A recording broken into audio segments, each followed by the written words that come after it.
দর্শক, modern agriculture YouTube চ্যানেলের পক্ষ থেকে আপনাদেরকে স্বাগতম। আপনারা যারা দেশ এবং দেশের বাইরে প্রবাসে থেকে আমার এই আজকে প্রতিবেদনটি দেখতেছেন, দর্শক, আজকে আমাদের গুরুত্বপূর্ণ দিন। আদা আজকে আমরা হারভেস্ট করতেছি। দেখুন দর্শক, আমরা হারভেস্ট করতেছি। আজকে আমাদের যে এক বছরের যে পরিশ্রম, তার আমরা আজকে সেটা পরীক্ষায় উত্তীর্ণ হইতে পারছি না পারছি দর্শক, সে বিষয়ে আপনারা আজকে অবশ্যই প্রতিবেদনটা দেখবেন। আমরা কেবলমাত্র আমরা হারভেস্ট করা ধরলাম আর কি। তো দর্শক, আপনারা দেখুন, এই যে আদার চাপ মোটামুটি কিন্তু আপনারা নিজেই চোখে আজকে দেখতে পাচ্ছেন। আমরা আদা হারভেস্ট করতেছি।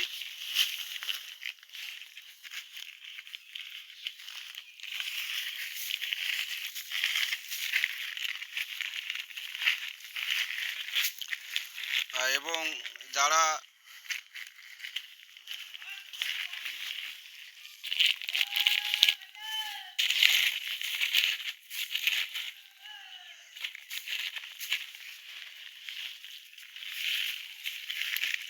দেখুন দর্শক, অনেক বড় চাপ হয়ে গেছে।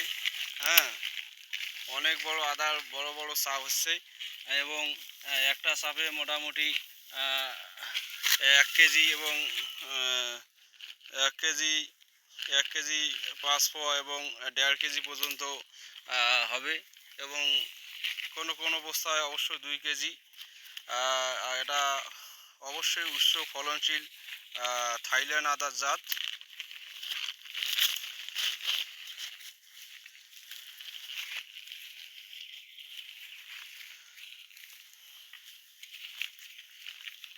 আজকে দর্শক সময় পাচ্ছি না, তবুও আপনাদের ভিডিওটা অবশ্যই দেখানোর জন্য কষ্ট করতেছি।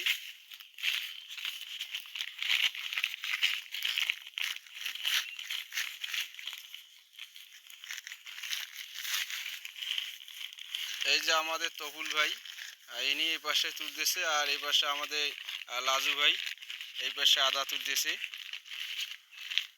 তারা সুন্দরভাবে আমাদের বস্তার আদাগুলো তুলতেছে, হারভেস্ট করতেছে। দর্শক দেখুন, একটা চাপে মোটামুটি 1 কেজি। লাজু ভাই, একটা বস্তাতে কত কত কেজি হবে? 1 হইতে 1.5 কেজি। 1 হইতে 1.5 কেজি না? আচ্ছা, আমরা একটু পরেও না হলে দর্শককে পাল্লা দিয়া মাপি দেখার চেষ্টা করব। কালকে দর্শক, কালকে তো উপজেলার কৃষি অফিসার স্যার অবশ্যই তিনি ডিজিটাল পাল্লায় বস্তা, 2টা বস্তায় মনে হয় ওজন করে দেখছে, পরীক্ষা করি, তাতে মোটামুটি কেজি প্লাস হয়েছে। সে ভিডিওটা আমার কাছে, প্রতিবেদনটা অবশ্যই দেওয়ার চেষ্টা করব। যেহেতু আমি সাক্ষাৎকার দিছি, আমি ভিডিও করার সময় পাই নাই, তবুও তিনি আমাকে ভিডিওটা দিতে হোয়াটসঅ্যাপে দিবে, তখন আমি অবশ্যই ইউটিউবে আপলোড করার চেষ্টা করব।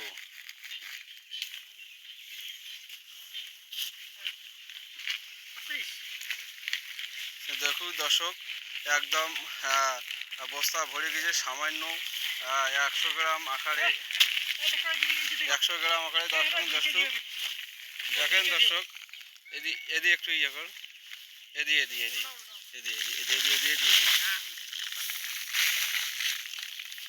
দেখুন দর্শক, এইটা কেজি প্লাস অন্তত 2 কেজি পাল্লা থাকলে আমরা দেখলাম কত বড় চাপ হয়েছে। দর্শক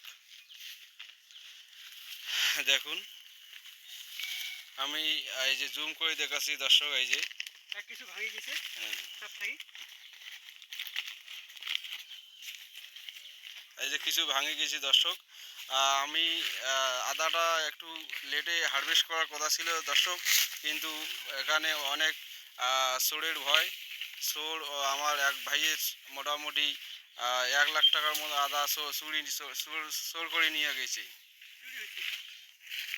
সেই জন্য সে ভয়ে আমিও হারভেস্ট করতেছি। কাল উপজেলার কৃষি অফিসার স্যার আসি বলছে যে আপনার আদা হারভেস্ট করা যায়, সেই জন্য আমিও তার পরামর্শ অনুযায়ী আদাটা সুন্দরভাবে হারভেস্ট করার চেষ্টা করতেছি। দর্শক, আমার একটু কাজ করতে হবে, সেই জন্য ভিডিওটা করারও সময় এখন হচ্ছে না। প্রত্যেকটা বস্তা দর্শক দেখুন মোটামুটি 1.5 কেজি 1 কেজি 1 কেজি দেখুন, বড় চাপ, সব বড় চাপ দর্শক। আর থাইল্যান্ড আদার ওয়েট বেশি, থাইল্যান্ড আদার ওয়েট বেশি দর্শক। এই যে আমরা হারভেস্টের শেষ পর্যন্ত আজ আপনাদেরকে ভিডিওগুলো দেখার চেষ্টা করব এবং হারভেস্ট করার পরে সংরক্ষণ কিভাবে করব সেই ভিডিওটাও আপনাদেরকে অবশ্যই দেখার চেষ্টা করব দর্শক। আমাদের কি বল, এই যে মোটামুটি হারভেস্ট করা, এই যে এই কটার বস্তার মধ্যে দেখেন অনেক আদা দর্শক, এখানে ওখানে ওখানে। তা দর্শক, অবশ্যই আপনারা সাথে থাকুন। আর এবং আপনারা যদি ভিডিওটি ভালো লেগে থাকে অবশ্যই লাইক কমেন্ট শেয়ার করবেন এবং অবশ্যই আপনার যদি মতামত থেকে থাকে অবশ্যই কমেন্টে কমেন্ট করবেন এবং ভিডিওটা অবশ্যই সাবস্ক্রাইব করবেন। ধন্যবাদ দর্শক।